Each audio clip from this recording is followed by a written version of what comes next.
With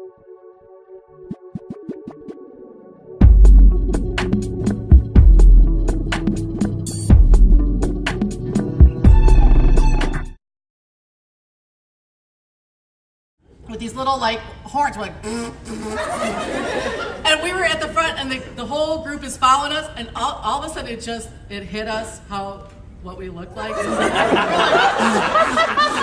And we just start busting out. We can't even control it anymore because we're like, are we really doing this? It's hilarious. But the kids loved it. They didn't know any better. They didn't know that we were like having to take a lot of Motrin afterward. They didn't know the chiropractic visit that followed after that. They were just like, oh, and they were, they're 5, so they didn't know that there's a whole other option. Which this Christmas they're gonna find out, and then we're definitely out of a job. But the point is that we needed something here to help with the kids. Yeah. Right. And even the seniors got out there and put on our lime green t-shirts and bandanas, and we piped,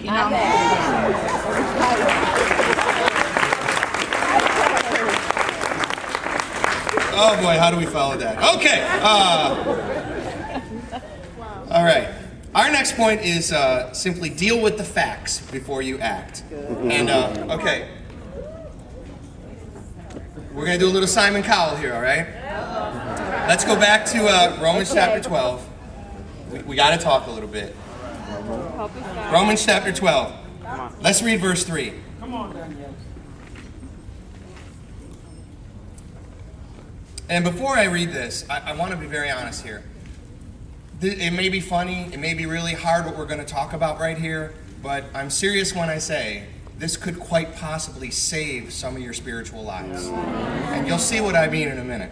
Romans chapter 12, verse 3. It says, "For by the grace given me, I say to every one of you, do not think of yourself more highly than you ought, but rather think of yourself with sober judgment, in accordance with the measure of faith God has given you." Okay, most of us are here because we feel like we have a talent. I'm going to tell you, some of you might not have talent.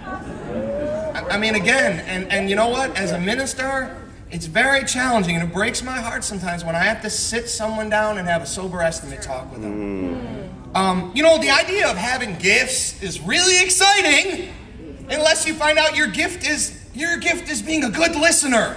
For some reason, that doesn't do it for us as much as being up front singing. Yeah. You know what, bro? Your talent is you're great with doing the setup crew. Amen. For some of us, that wouldn't be good enough. Mm-hmm. We have That's to do right. the dancing. And I'm telling you, you've got to get mature input. Amen. You've got to go to someone who you know is very talented in the field that you're interested in, that you believe you have a talent in. Many of you will have talents. Some of you might not completely know where you're at. Right. And I mean this humbly. I've gotten talks before. I've had to have talks with people. You might really want to have the gift of singing. Mm-hmm. But you might not have the gift of singing. That's true. That doesn't mean you don't have gifts. Everybody does. Yeah. You Everybody. might not be in that area that you want it to be. Right. And we've got to be humble enough to find out, to go to people, to ask, how do you think I really am in this area? What do you feel like my talent is? Am I a 2-talent singer or a 10-talent singer? Is this something I should really go for, or is it not? Should it be my career, or should it just be my hobby? Should I be up front at church, or shouldn't I? But getting some input that's real and mature, someone that will look you in the eye and love you enough to tell you the truth. Because if you don't get that, and then you're not asked to sing because the talent's not really there, you can become bitter, you can become frustrated, you can become angry with God, and I've seen people leave God over it. Yeah. Just recently, we had a guy leave our church, and he just, every time he'd get up and perform, the Christians just didn't like it. He wasn't that good. And guys would have to have talks with him, and he didn't like it. And so he ended up leaving God because he just liked the glory. He wasn't interested in hearing that his talent might be in a different field. And if you don't get a sober judgment of whether you should be going after what you want to, you could seriously leave God. Yeah. Amen. You can. You've got to be serious about it. I mean, you've watched American Idol, haven't you? Yeah. I mean, it's the American Idol syndrome. I mean, there's some bad singers who think they're good. Simon's like, I think you should be a waiter, you know? And they're like, I know I can sing. I know I can sing. The head gets going. My mama told me I can sing. I know I can. Nobody can tell me I can't sing. Simon, beep, beep, beep, beep. I know I can sing. And you're sitting at home going, oh, shut up. You're terrible. You really can't sing. I know this is just the beginning for me. It's not the end. This is just the beginning. It's like, no, it's the end. Have you ever seen any of those people again? No.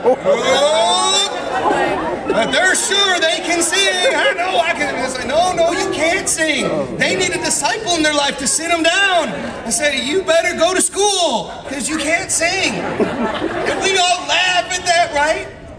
Are we going to be humble enough to hear it when it's our time? That's right. To really hear the truth, you know, you can't force what God has given us in our gifts.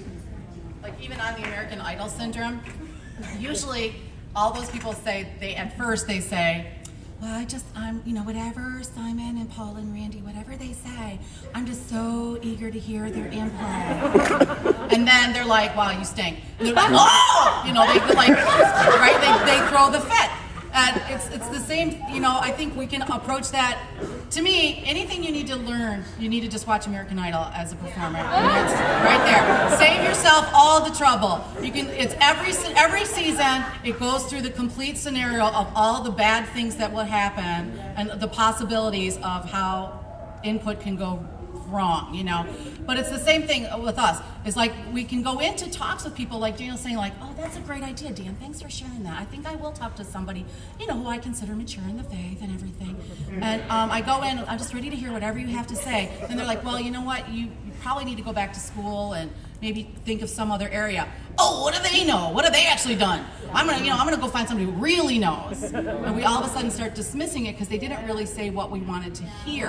Instead of, do we really go into this with, I want to know, I really want to know the truth about where I'm at versus I'm gonna find somebody to tell me what I want to hear.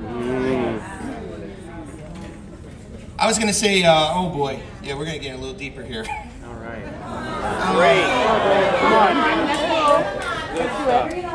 Okay, I'm just going to tell you. You hear it on TV all the time.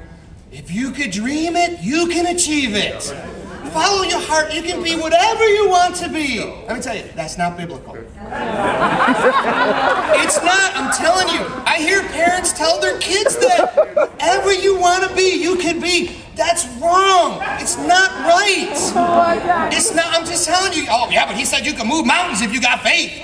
Listen, God decides what our gifts are, not us. That's We're right. going to find out what the gifts are. But sometimes you're just not meant to do something. When I watched LeBron James play basketball, that's a gift. Right.